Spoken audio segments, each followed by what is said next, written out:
What's up, you flock of fucking beagles? Jackson here today with my little brother Chubbz. What's up, everybody? And today we're going to be talking about games as a service once again. I've talked about this before in a video. I'll have a link to it below, where I basically said the problem I foresee with games as a service is that it leads to games like The Witcher 3.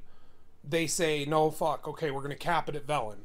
And then we'll sell you, expansion 1, and it'll come with fucking Kaer Morhen, and it'll come with Skellige, and, then we'll sell you the Blood and Wine, and then we'll sell you the Hearts of Stone expansion on top of all these other things. Because that's what games as a service kind of do. Now, of course, this is a muddled water, and the reason we're talking about this is the developers, or CEO of Square Enix, says that the developer's model is to keep adding more content to its games over time. That's what Square Enix is talking about. They say games as a service doesn't mean loot boxes. No shit. There's lots of games that are games as a service that don't do loot boxes. There's games as a service, though, that do loot boxes. And loot boxes is their primary form of games as a service. Oh, yeah. The Call of Duties. You can say that there's map packs. You can say that there's expansion passes. But that's still them charging you for shit. That's not where their big money is coming from. I mean, Activision Blizzard, this quarter, made, I think, over $8 billion on microtransactions, right? Just stuff in games that you can buy. That is so much money. Blizzard was it Blizzard or Bungie? One of them only made $1 billion. Like, oh, I'm so sad. But the thing is these companies, that's huge what it is. Like when Phil Spencer, in my previous video it was because Phil Spencer did that talk at GDC where he was saying, while had the Xbox One in mind, the Xbox One X, whatever it is, Scorpio, Project Neo, 7, 10, goddamn future. Project Console Update 1.5, whatever it is. That itself is a service. Oh, yeah. They're selling you the base edition of the console now, and now they have an upgraded version of the console that still, for some reason, can't compete with the PC. So you have to take into account, when he was talking about this, he said that games as a service, and the reason people automatically go to loot boxes, the reason people automatically go to shifty behavior, is because he referenced games like Destiny. He referenced games like Call of Duty. He said he himself had over 600 hours in Destiny. Okay? So if you're looking at Destiny as a good, model of games as a service, like a good, example of that, I'm going to fucking immediately call into question all of your I'm going to question everything you're talking about. Because Destiny is not games as a service done right. Destiny is a games as a disservice to everyone but the publisher and developer, who reap all of the rewards. Yep. And loot boxes on top of already cut content, on top of already, grind game, because since we don't have a fucking, enough content, let's just make it really grindy. Let's make the loot system suck. Let's nerf the shit out of everything to keep our players going. Turn it all into a dice roll. Like, everything in Destiny is a dice roll. There's nothing you really... I mean, yeah, you're working on... You can have, they always give you the guaranteed rewards at a certain point.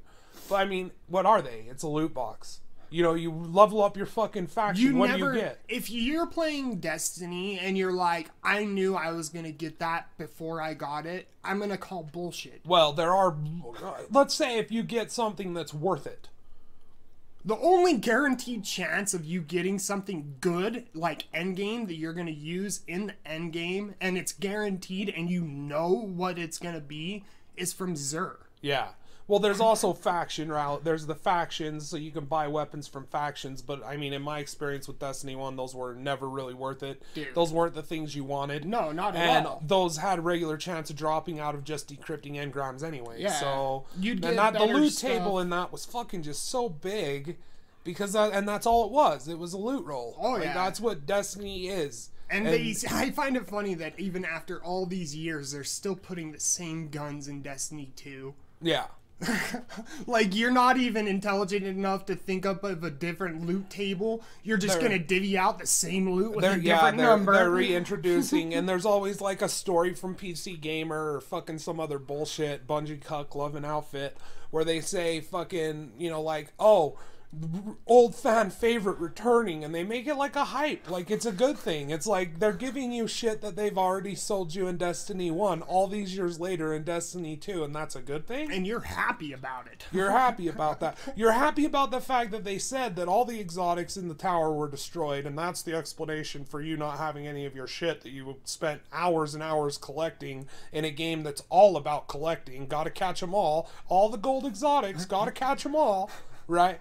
All that shit's gone, but now look, it's back and you can get it again. And it's just got a different number on it, and it's a different game, it goes in a different slot, and there you go. It does the exact same thing. Innovation. But getting back to Square Enix's article, he's saying it's not, doesn't mean loot boxes. Yeah, or online multiplayer games, specifically this yeah, article. Like they're he's saying these are for single player games. But how would they go about that? That's the question. This is why I have an issue with this, is because, and I made a video about this too when I first heard about it.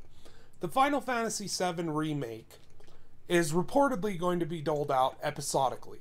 Like Hitman, like, you know, all those games, the Telltale series, shit like that, where it's like episode 1, and it's like episode the first 2, part of the game, episode 3, yeah. And it's literally just a game that you're buying in chunks. Okay? And that, The Witcher easily, I mean, that's what Destiny is. Destiny is all about buying one game in chunks for multiple amounts of money until you're way over $60. But and you you're have way over that $60 title finally after like $300. Finally you have the whole game. Yeah. Right? And this is an obvious thing that I don't think a lot of people are gonna argue, that that's what's happening. And it's not just happening with Destiny, it happens with all sorts of games across the board. Oh yeah. Now there is so as we talk about this is what I want to get into, as to Mr. I can't remember, let's see, Yosuke Matsuda, the CEO. To you, Mr. Matsuda, I just have to say this. The reason this gives me pause is because of games like Hitman, because of games like Final Fantasy VII, the remake. These games that you're saying, these are single-player experiences, sure. I love single-player experiences, but not one that I have to buy multiple times in order to get the whole game that I'm, you know, going for. And that's my main problem with this games as a service idea. And I feel like games like GTA 5 with online, GTA Online, right? They've added new activities, races, heists, constantly updated it with meaningful stuff. There's a reason that they've done that, and that's because it makes billions. It makes a lot of fucking money. A lot of people put a lot of time and money into GTA Online. That's fine. In that situation, like, it's not my cup of tea. Like, I'm not out to play like an MMO style game in just one game as fucking GameSpot so, you know, cleverly quoted extra credits, the fucking invaluable source of all information, Mr. Extra Credits, or if it's a group of people, whatever, I don't fucking watch their shit. I've watched enough to know that they're full of shit, so I have no need to watch their shit. Okay? The thing with the lifestyle games, lifestyle games, that's what these, you know, Extra Credit calls it, and GameSpot quotes them because they've got their heads so far up their ass, all they can do is quote, you know, another fucking shill on you, a different shill, because, you know, we're not going to quote anyone who has something meaningful to add onto the fucking topic, like a Jim Sterling, or fuck, even a fucking Total Biscuit. I'd take a Total Biscuit over a fucking Extra Credit any day, even though he's just as shilly in places, and just as lax and, you know, wishy-washy with his stances, where he's like, oh, well, microtransactions are bad, but Overwatch is cool. It's all cosmetic. It doesn't affect the game. Even though it's 100% of this bullshit free content they give you, 100% of it leads to you getting new skins, sprays, and bullshit fucking cosmetic items. That you can buy. That's the point of playing Overwatch. Unless you're hardcore competitive, the point of playing Overwatch is getting loot boxes. And I'd say that the vast majority of Overwatch players are not hardcore competitive skilled players that are top tier going for golden guns. I'm not going to say that they're not going for golden guns, that isn't a goal. I'm saying that the majority of the point is the fucking loot box opening, seeing what things you get, showing it off to your friends the next time you play a match. Oh yeah, well you just go to YouTube and you put in and that's Overwatch games as a loot box service opening. too. Yeah, well, dude, it's disgusting how many people make so much money off of facilitating the addiction of people when they either A, can't afford to buy any more fucking loot boxes because mammy and daddy finally cut them off, or B, they're fucking just can't open them because they're at work. Oh, yep. I'm at work. What am I going to do on lunch? Oh, I'm going to watch some fucking big titty dumb bimbo fucking open fucking loot boxes for an hour. Fuck it. That's fun to me, watching people open loot boxes. And these things have over millions of views. Fucking like to dislike ratio vastly, vastly in the like. Oh, yeah. Okay? So that's games as a service too. And I'm not saying that games as a service necessarily means that. What I'm saying is the problem with these lifestyle games where you want me to play just one game and only one game, the problem with that is I'm not interested. Yeah. And it's gotten to this point where I can see like that's been the focus for lots of games. That's been the focus for like Assassin's Creed Oranges. Oh, yeah. That's the focus on, you know, Masters of Mayhem, Agents of Mayhem, the footage you're watching right now. That's the, you know, the objective is to keep me playing your game for as long as possible, keep the retention high.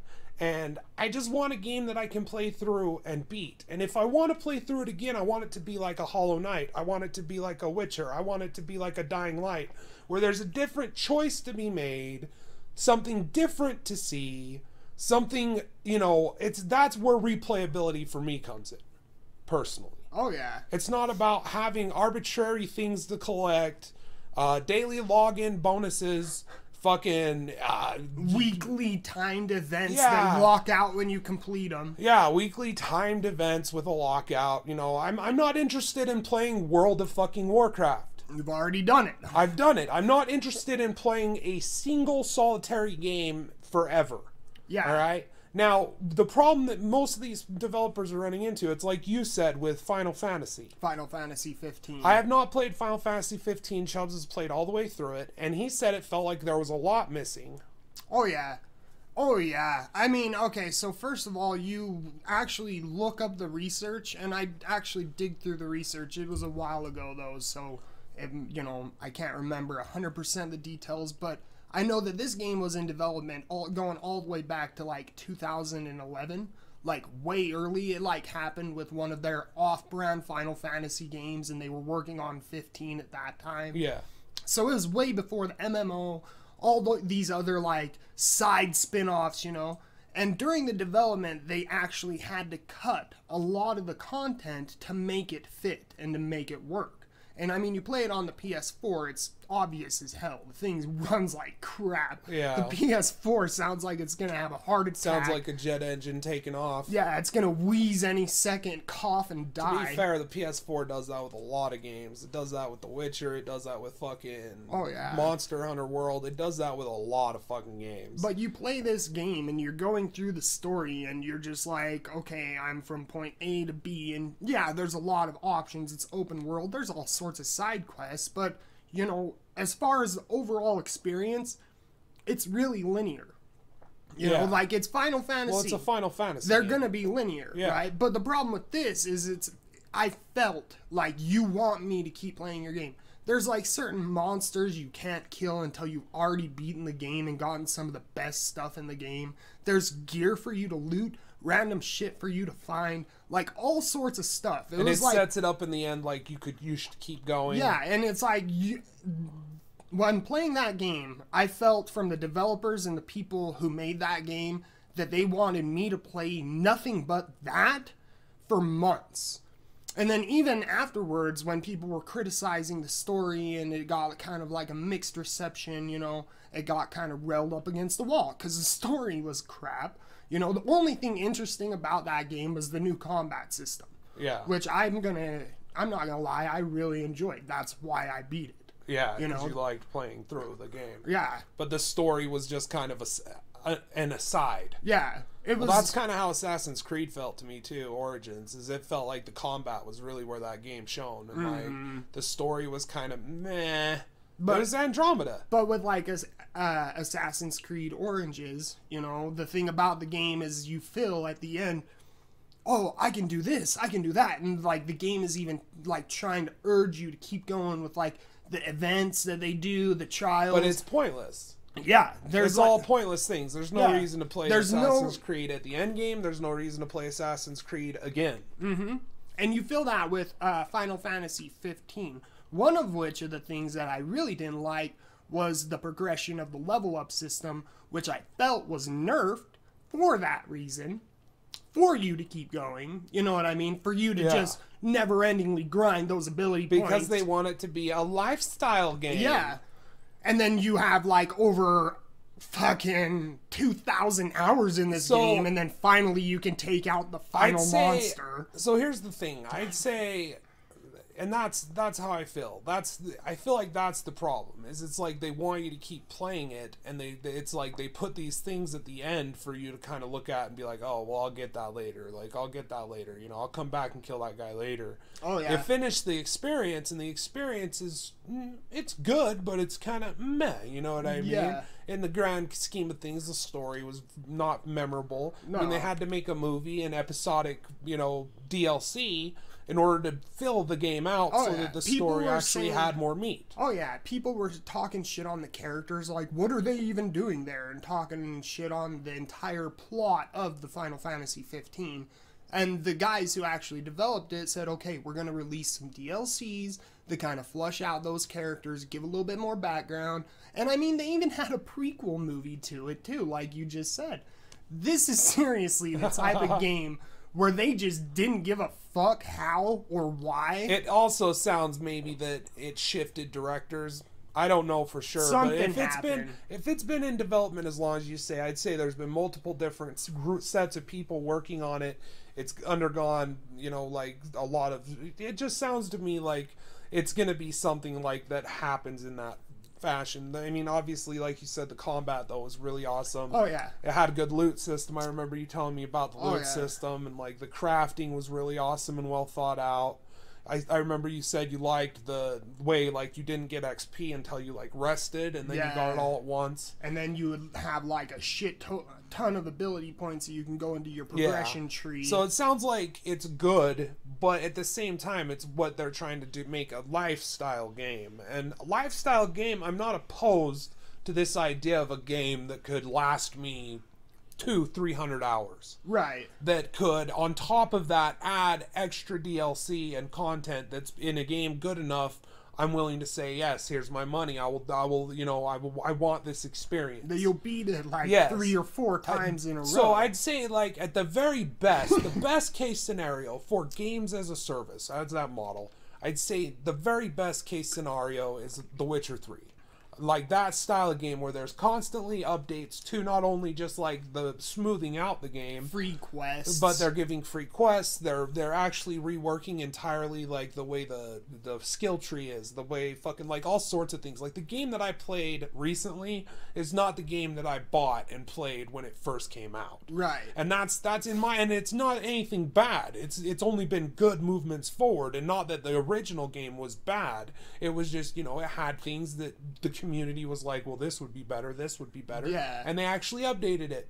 Free quests. They added, you know, Hearts of Stone, that expansion, which expanded the map of Velen a bunch. Added a bunch of new quests, new markers to explore, new shit, you know. They added fucking Blood and Wine, which is an entirely new area and huge, like a Velen size. Oh, yeah. And with all that's entailed in it. I mean, hundreds of hours of gameplay here. But let's talk about why the player retention with The Witcher is like a good example of like games as a service. Because The Witcher, was an experience that was meant to end. Don't get me wrong, they left it open at the end so that you could go on and explore and things like that. But the story, the way it was constructed and everything, it had a beginning, a middle, and an end. Yes. And within that, 150 million different variables. I'm not going to say 150 million, but there are so many variables. I wonder if anyone has actually done the math based on how many quests there are and the splitting branching choices of each individual quest, which oftentimes lead to more branching, you know, things. And I wonder if someone had done the math on how many actual like game-changing choices there are in The Witcher. That's the best case scenario, right? Worst case scenario, Destiny. Oh yeah, Destiny is 100% the worst case scenario. Overwatch too. Oh yeah. Well, there are games that have done it properly, and that's why I find it so funny that everybody's talking about this like they're trying to figure out a brand new way to keep player retention. It's been done already. All you gotta do is you take those same practices, you apply it in a brand new, fresh way with your own game, and then you will have it. They don't. It's mimicry. It's them mimicking something that came before. It's like Dark Souls and fucking Lords of the Fallen, right? Yeah. Right? I'm not going to get into my distaste for Lords of the Fallen. I'm just saying it's a mimic of a fucking game, and it doesn't hold up at all. But you could say that Dark Souls player retention is just as good as a game like, I don't know. Oh, it still is. You know, you'll The still Witcher, get invaded in Dark Souls. Not just the invasion aspect. I'm talking about like how many playthroughs you can go through with a completely different, there's so much replayability. It's because in that instance it comes down to the, your builds, like different builds, different weapons to use, different all that, plus all the different NPCs, all the discovering their quests, following them through the world to the end, and seeing the conclusion of the quest line. Obviously there's multiple endings. There's 2 endings to it. There's the DLC, which also I don't know if it does have a bearing on it, but in Dark Souls 2 it does. There's all these different things and ways, and like to play the game, as well as mastering the difficulty of it. And learning your surroundings and awareness, and becoming familiar with an area enough that you know where everything is. But that is that takes a lot of time. But that one is one of the most obvious choices of player retention that is carried over from the origins of games. That's kind of like an old school. That's an old school way of making a game. Right. That's how those games back in the day, like whether they were a straight linear platforming path from beginning to end, but were super hard, there was a reason to replay them, and that was to master the game. Yes. Master the difficulty. But that in of itself, what is there really to master in a game like Final Fantasy? It's all about stats. It's, okay, well, I've killed this amount of monsters, now I've leveled up. Now I can take on these monsters, and once I kill X amount of them, I'll level up. And then, it's all a number grind about, you know what I mean? And I'm not saying that there isn't within that some skill needed, dodging and some stuff. Intricacies within the skill tree, which there are, but it's nothing like groundbreaking. Yeah, it's nothing like it's Assassin's Origins. Assassin's Creed Origins is like basic shit. It's as basic a cookie cut RPG as you could get. Right? Horizon Zero Dawn as well. And I'm not saying neither of those games are good or aren't worth playing. I enjoyed both of them, but I'm saying that I'm not going to replay either of those anytime soon. No. There's no reason to. There's no reason for me to pick up Horizon Zero Dawn. I've went through Aloy's journey. I've been from the beginning to the middle to the end. I've seen it all. Don't really care to see it again. It's done. It's over. It's over. Find a new show. Yes, exactly. But so there's with the worst case scenario, and then there's varying in between there, I'd say, with the best case scenario for games as a service, with the worst case scenario for games as a service. I'd say within that there's varying degrees of fucking fail. Like, I'd say GTA Online is at the big side of the spectrum, where I would say it's been more fair to its players than a game like Overwatch, which instead of, their idea of free content is the same as fucking Destiny's. Oh, look, a timed holiday event with exclusive shit you can buy. Oh, look, a new mode. A new mode in our billion-dollar making franchise. Oh, look, a new character with multiple skins for you to earn. I say earn. Buy. More skins for you to either buy or get lucky. I mean, you are earning them, but at the end of the day, it's a dice roll. Right? Like, you can level up, you get XP, what do you get? A dice roll. And this isn't like... You get a dice roll. Yeah, and this isn't like you're in the freaking gamble or casino with a couple of weights and you're slipping them in the dice to try and even it in your favor. No. The thing about games like Destiny and Overwatch that are the most nefarious is that they are definitely targeted at younger audiences. I don't care if you are over the age of 25 and you didn't find the Destiny 2 trailers, like live action trailer, Cade 6 trailer, all of those cringy as fuck. If you didn't find those cringy as fuck and obviously like Saturday morning cartoon, no, I'm sorry, you're a fanboy and you're blinded by it. Oh yeah. You need to mature a little bit, refine your tastes, because those commercials, all that shit for that game, all of it is obviously targeted at a younger audience. Oh yeah. It's like that picture Adam made with the kids next to the sandbox, and it's got a fidget spinner in it. A coloring book. A fidget spinner pre-order bonus, collectible action figure pre-order bonus. You know, all of these things, coloring books, Pop-Tarts, Monsters, rock stars, you know, like this is Totinos, fucking all sorts of shit. These are all obviously targeted at a younger audience. Oh yeah. And when the entirety of your game, like the system for advancement, I mostly in fucking Destiny 2, or I mean in Overwatch, is all a dice roll. Yeah. Like, unlocking things in Overwatch is a dice roll. And you can give me this shit of like, oh, but you get currency for duplicates and then you can unlock it organically by purchasing it with the in-game currency. You're coming at me with that. I'm going to tell you, it's still based on a dice roll.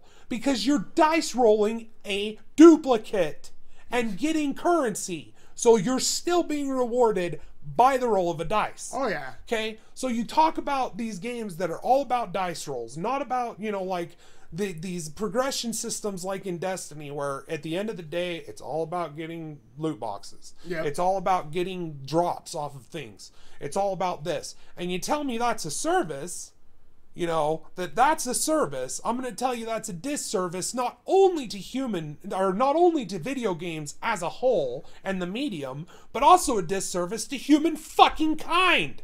Oh yeah. Okay? Because you're attaching fucking casino mechanics to a game that you're then targeting towards children. And the entire game... And this isn't even about like, oh, let's fucking... There's not a single moment... regulated or anything. I'm just saying that's what's happening. No, that's the reality of the situation. Take that what you will. Whether you think that's nefarious or whether you think that's just smart marketing. If you're playing... I don't give a fuck. That's what's happening. If you're playing Destiny, you've been stuck in a rat cage and you're still running.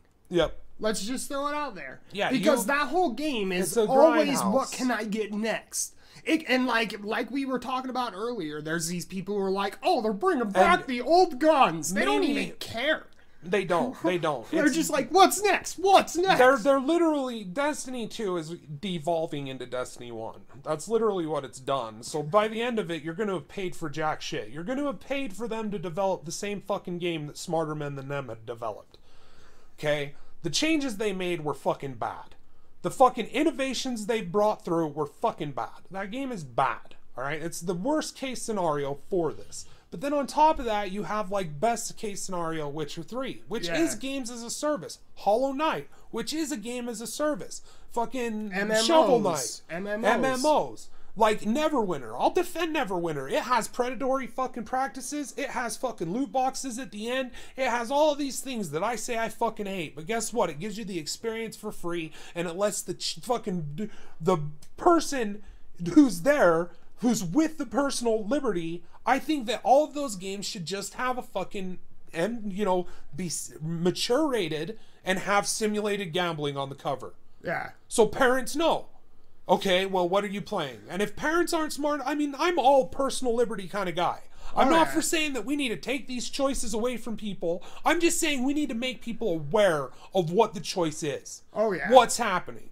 If you're fucking buying your kid Overwatch, you're not understanding what you're buying your kid. Oh, at all. You're not. You're not anticipating that this is a sexually exploitive. They do sexual exploitation. There's skins that are, and motions that are clearly meant to get kids fucking popping with their fucking hormones. You know, get addicted to it that way, sexually addicted to it. You've got skins based on a gambling RNG dice roll system, right? These games are fucking obviously should be M-rated. Oh, yeah. They should not be teen. They should not be given... I mean, you want to buy your kid that, you want to give your kid a bunch of money and turn him into a little fucking gambling addict, that's fine. But most parents don't understand that that's what's happening. Yeah. And I think that most parents, given the choice of knowing, okay, well, am I going to buy my kid Overwatch this fucking Christmas? Or am I going to buy him fucking, you know, like... what's a better fucking option?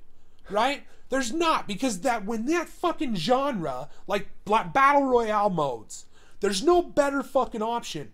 Because they all, at the end of the day, are instituting these loot boxes, these fucking, you know, it's like, what's the difference between Fortnite and PUBG?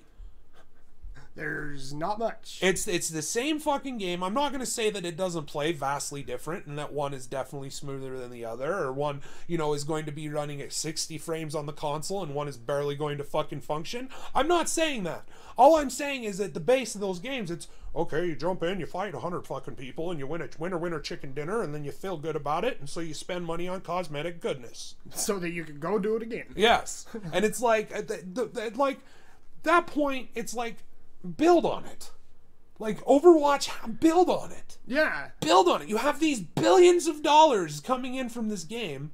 You're saying it's games as a service, but what's the service? Where's the building onto it? Where's the replayability? Don't give me this, oh, but they've added like 4 characters for and fucking one absolute game freezies.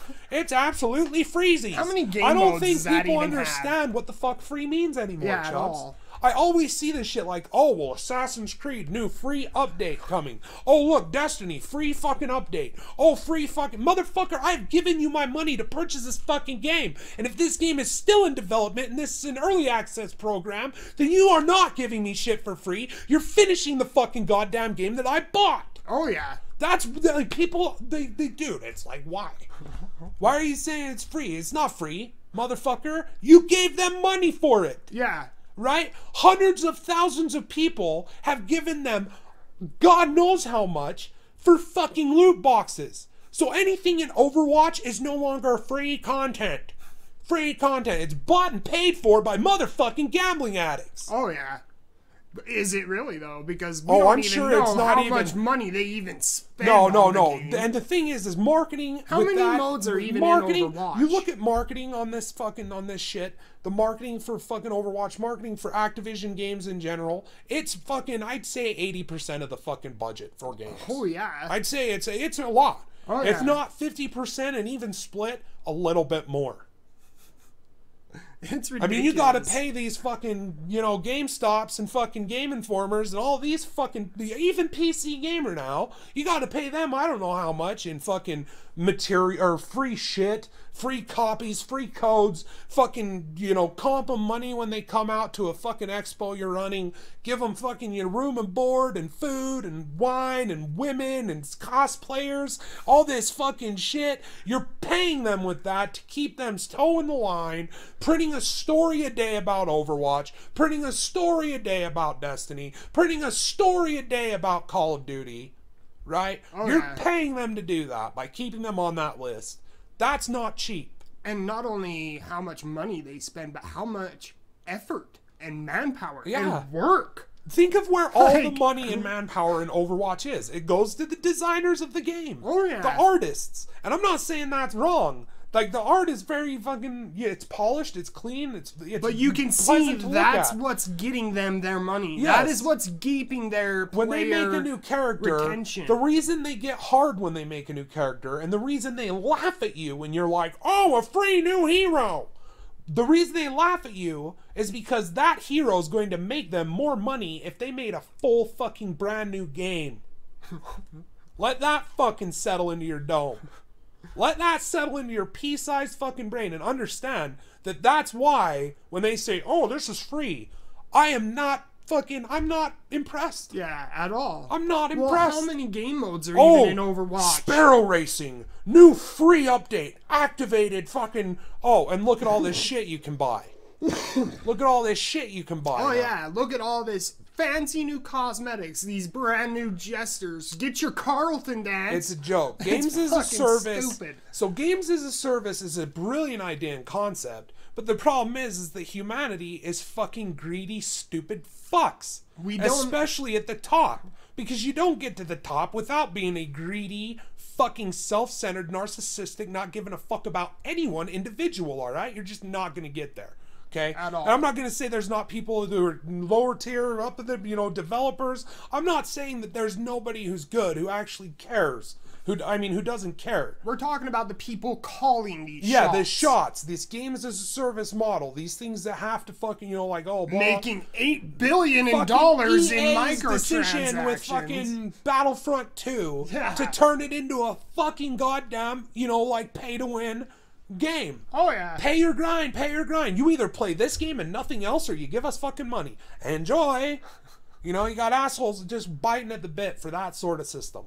Those are addicts. Oh yeah, addicts. I don't care if you're defending Overwatch's loot boxes. You are an addict. You are an addict. If you can't slow down, hold your breath for a minute, and say, okay, would Overwatch be infinitely better if when these new characters came out, they charged us $5 for each one, and then $2.50 a skin, $2.50 a spray, $2.50 this, and we got to pick what we wanted. Yeah. They'd still make fucking billions. Oh yeah. But it'd be fair to the consumer. It'd be, you know, respectful of the consumer choice. But instead, they laugh at you and they bury it behind a dice roll. Yep. They laugh at you and they take the game and they cut it into 4, 5, 6 sections and they sell it to you, and under the guise of it being, you know, extra content that we've done after the release of our game. Free that we've been working on. Here's a free update of us fixing everything that we broke. Here's a free update to the game that's actually in early access that we didn't fucking tell you about. Be upfront and honest. Shit. Right? Like, From Honor's just now getting dedicated servers, and that's a free update. That's a free update that everyone should be so pleased that they're getting. Almost a year, or has it been? It's been over a year. Oh yeah, right. And that is over a game that was sold and marketed for its like single player campaign. That was story. Ubisoft's snatch at a fucking Overwatch title. Oh yeah, that's what that is. They pimped that shit out, man. I remember hearing all sorts of things about the new combat system, how innovative it was, and how real life like it was. It put you in the battle, and like I heard so many things about the story and the campaign. It's not wrong, to be fair. And that game is fucking awesome. Well, they were talking about how it was gonna have like such a rich story. Yeah, like it didn't. RPG story elements, and you're gonna be able to pick one of 3 factions and fucking war against them for honor. The story was an aside. It was there to train you how to play the game, play the characters.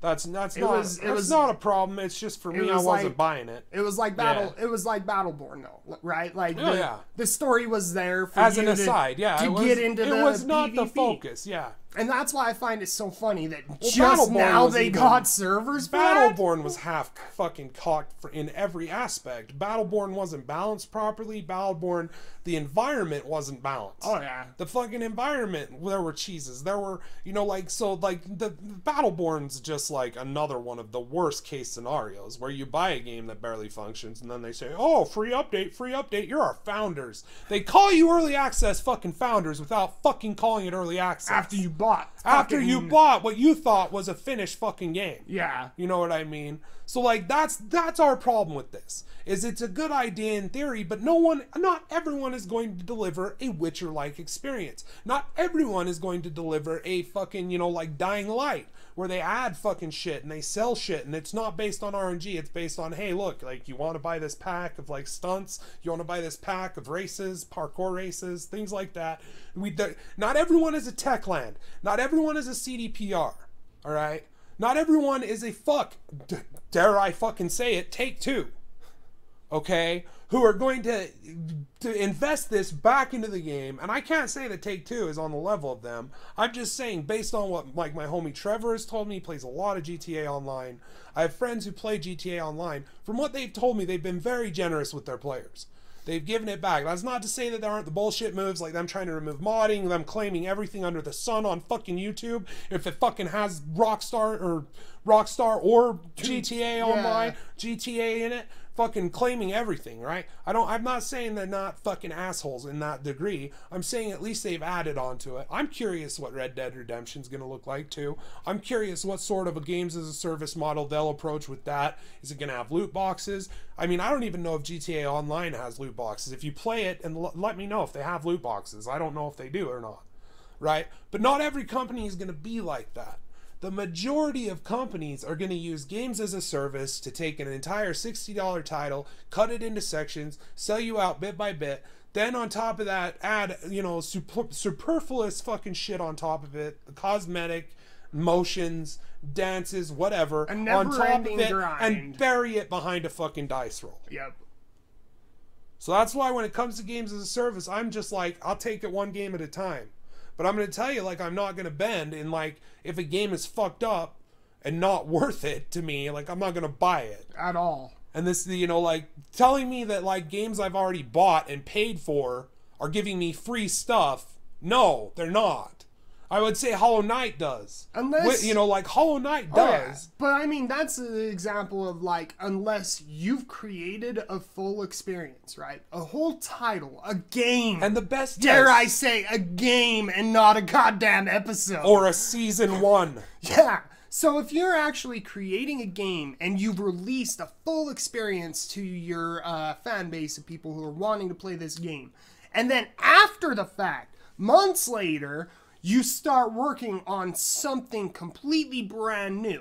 But it's not like a brand new game. It's like something you want to add on. Like, for example, they do it all the time. Like you said, Shovel Knight, Hollow Knight. Yes. Fucking Stardew. Yeah. You know what I mean? Like, these games, they're taking... these little indie devs... that are fucking, like, doing this in their basement. Giving free shit out because they know that it's smart, it's good for them, and it's good for the fans, and it's good for the consumer. Player retention. Exactly, because I see, oh, look, Hollow Knight's getting an update. I'm going to play it again.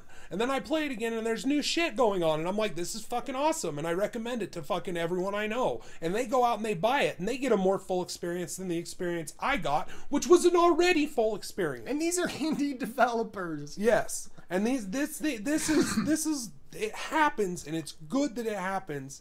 I wouldn't even care if it was things that was finished prior to release. If they were like, here's some surprises we're just going to take out and add slowly over the course of time. I don't even care. Because I understand that's a better way of getting publicity and, you know, stories on your game than fucking like an Activision style where you just send these fucking fat, you know, casual cunts fucking to business land to fucking hang out with strippers and hookers and, you know, fucking night elf cosplayers. Get drunk and then talk shit on the very video games that they're there to fucking review. That's the thing. So you do this, you know, like, I would rather them get, you know, coverage because they're like, all this time later we've added something, like, because they don't have money to cover that. They don't have money to fucking be like, you know, like, this is, you know, like Hollow Knight doesn't have money to fucking market their game the way that Activision has money to market their game, right? And so it's like it's I don't even care if it's things that were finished. You could tell me that, like, Hollow Knight, all the stuff they've added, the Hidden Dreams update, I would call bullshit, since a lot of it was quality of life improvements based on player suggestions.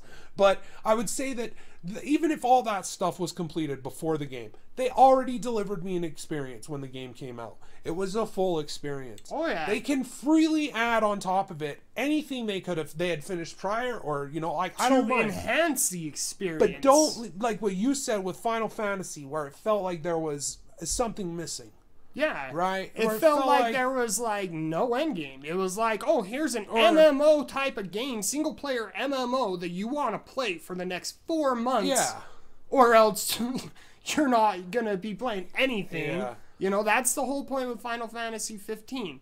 It's a lifestyle game. Games as a service. Lifestyle games. You just need one game to play, guys. They stretch it out. Monster Hunter is showing fucking Destiny what it could do for its grind, and we're gonna compare Destiny to Monster Hunter even though we're fucking stupid. Even though we just barely heard about Monster Hunter like 2 months ago because it just came out, right? Because it came out and Sony pushed the fucking marketing like a motherfucker, and like that's like fucking blah blah blah blah. It's just these people are dumb. Game journalists. Yeah, fucking journals. They're bad. Fucking journals. They're bad. Like, if you're quoting a YouTuber as your source, what are you doing? What are you doing? This is a YouTuber. They're not fucking journalists. They didn't go to school for that shit. They didn't have a job. Did you? Shit. They weren't fucking, you know, like... I feel like half of these journalists didn't even go to college. They're not even educated enough to fucking spit out a full intelligent sentence without having fucking a thesaurus next by. First of all, they could be like, oh wait, what's a better word than good? What's Dark Souls? It's like I still see Planetoid Pioneers, and I see it touted out by a PC gamer, Kotaku, Eurogamer, all these, you know, and it's funny because since I receive emails from them, since I got the code from them for that game for a review copy, I get a message from them in my email. And then next thing you know, I go and I'm looking on Twitter, and all of a sudden there's stories of this game all over the place. And I'm like, these fuckers are literally taking cues, like on What Is News, they're taking cues from developers. Oh yeah. Like they're getting a message from the developer like, hey, we just wanted you to know, check out this. Planetoid Pioneers is leaving fucking early access. Please. It's a fucking Metroidvania. No, it's not. The first thing I think about when I play Metroidvanias is like, I'm shitty jumping, horrible physics, and crafting things like Minecraft. That's exactly what I fucking think about when I think Metroidvania. You know, I mean, Metroid, Castlevania, it just conjures up, you know, thoughts of shitty jumping and fucking awful platforming and fucking physics-based puzzles with a fucking Minecraft fucking item creator. That's exactly what I think up when Metroidvania. Because it's a 2D side-scroller with areas I can unlock later. It's immediately a Metroidvania. Okay, that's another problem with the games as a service, though. Is these are the games, these lifestyle games, these are the games that the fucking journalists are playing.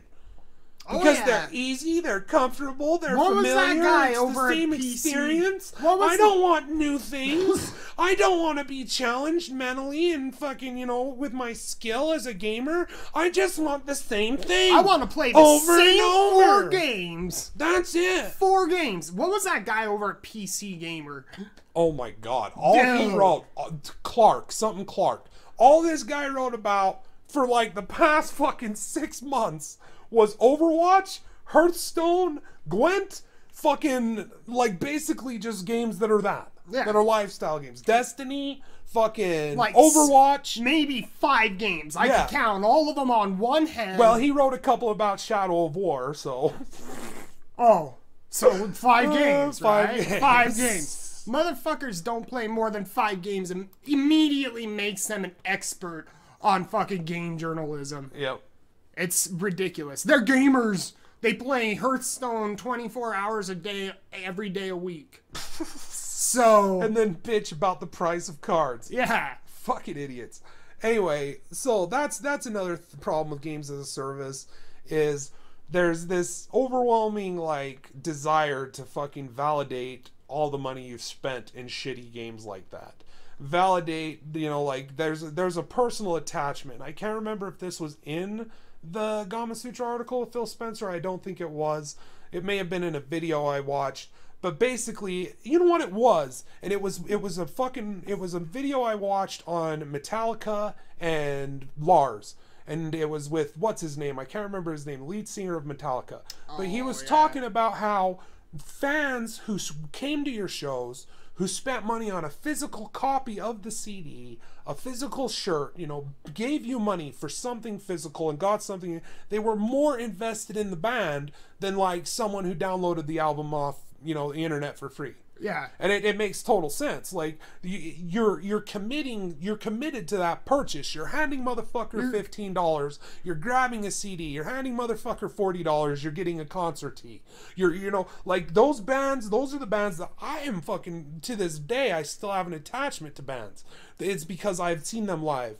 You know, I bought tickets to their shows. I bought shirts, you know, at their shows. You invented your I bought cash their to CDs, support their career. Like, you saw a cool album cover, you picked it up, you took a chance, you spent $15 on it, and it ended up being fucking awesome, great fucking music that you eventually, you know, saw they were coming in concert, you went to that, right? Mm-hmm. And that's the thing with, like, game like Overwatch, is it's flashy, it's fucking does all the right things, it has all the right addictive gameplay loops, you know, it's got, you know, quick fucking action, quick attacks, you know, quick deaths, it's got competitive team play, it gives you the endorphins of winning, of team victory, it gives you all that rush, and then on top of that, there's the, you know, rush from opening a loot box and getting a skin that you wanted, you know, for a character that you really love. On top of that, so people hand them money, and they buy these loot boxes, and they open these loot boxes, and then, you know, to them, it just gets deeper.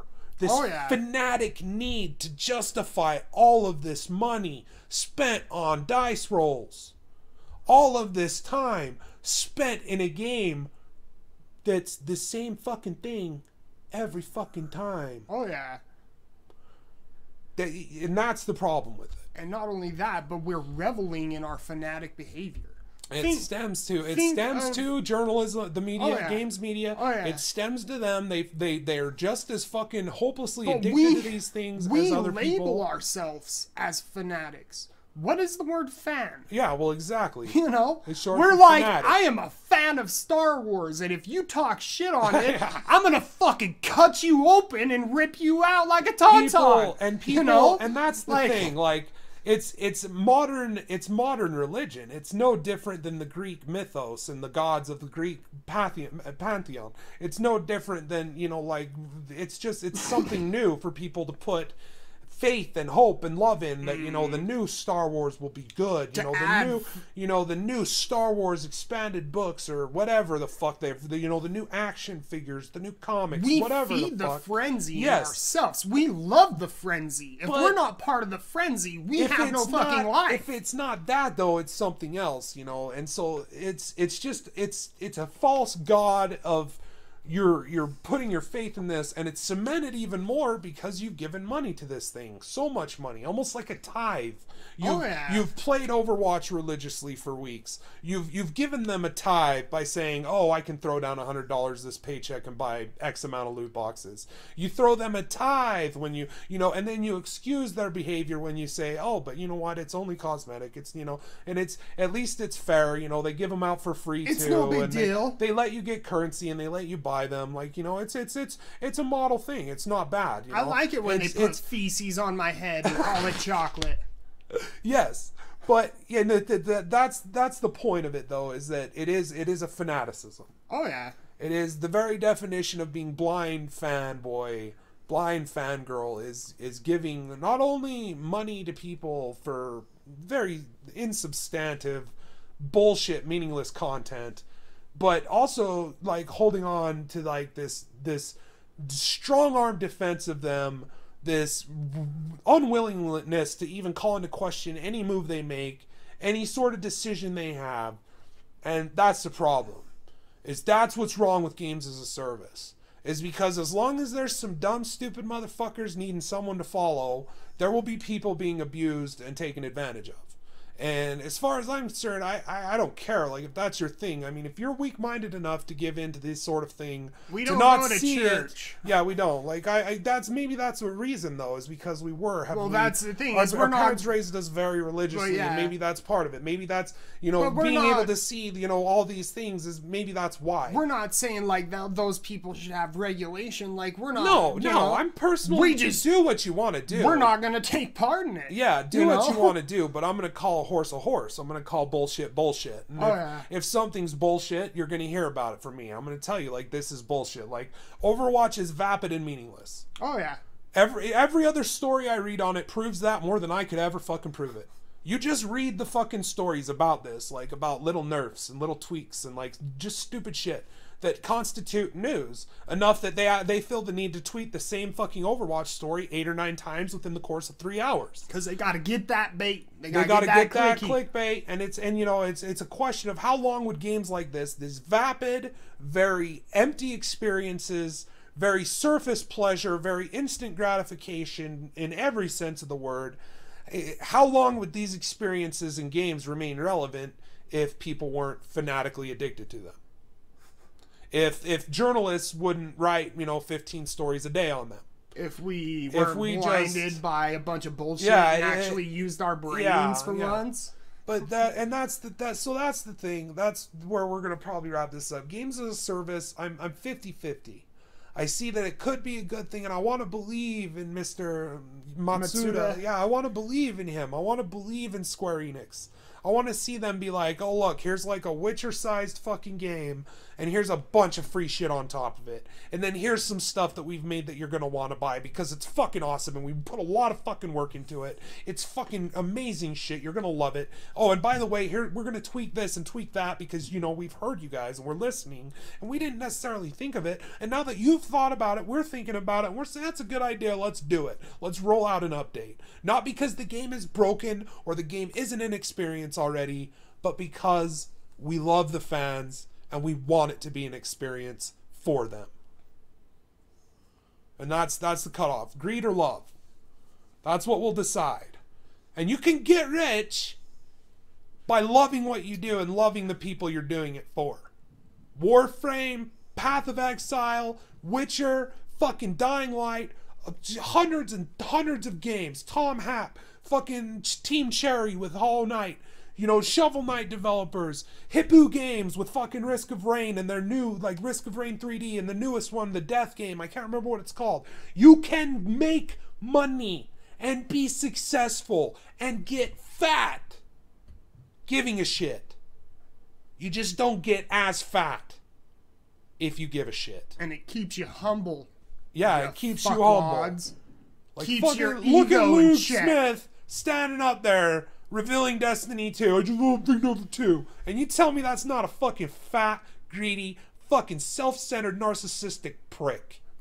Right? You tell me that's a humble man up there. And I'll tell you, you're a fucking idiot. Everyone else, I love you guys. Chubbz, you got anything left? Nah. Be cool. Don't be a fan. I've stopped using that. I'm no longer a fan of anything. I enjoy things. I enjoy things. And if I don't enjoy them, it's for a reason. Yes. And that's the cup of tea that I'm going to drink. Figure out why you don't. And don't do this fucking hive think mentality where you go to YouTuber A, YouTuber B, Reddit thread A, Reddit thread B, and fucking get your opinion there. Okay? Use that to supplement your opinion, absolutely. But know who you are. Know why you love the things you love. Know why they're important to you. And don't be a blind fanboy. Don't be a fan. I'm done calling myself a fan, dude. I'm not a fanatic, alright? Don't be a fan. I'm not a fanatic. Whatever, motherfucker. You're a fan of peanut butter. I enjoy peanut butter. Bullshit. I will kill a motherfucker if they fuck with my peanut butter. Peanut butter sucks! I'm gonna fucking kill you.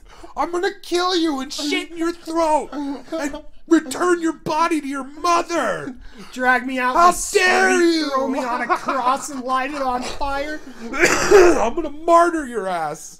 Martyr you to the god of peanut butter. Peter Pan. Peter Pan? Yes! Alright, everybody. That's it for me, Jackson. We'll see you guys. This is Chubbz. Fucking love you guys. Thanks for watching. As always, leave a like, leave a comment, leave a dislike. Tell me what you guys think about this. What is your, thoughts on games as a service? Is it something that's viable? Is it something that's just always going to be greedy, corrupt bullshit? I don't think so. I think at this point it's happening no matter what. Oh, yeah. And I think that we just need to decide on a game-by-game basis what's worth, what's not. Fucking love you guys. Till next time, stay awesome. And remember, I fucking love you. We fucking love you. Yes. We do. Maybe. Because I fucking do. I think if they care enough to sit through all this, I love you, man. You're cool. Fucking thanks for hanging out. Thanks for watching this whole thing. Until next time, keep kicking ass, everybody.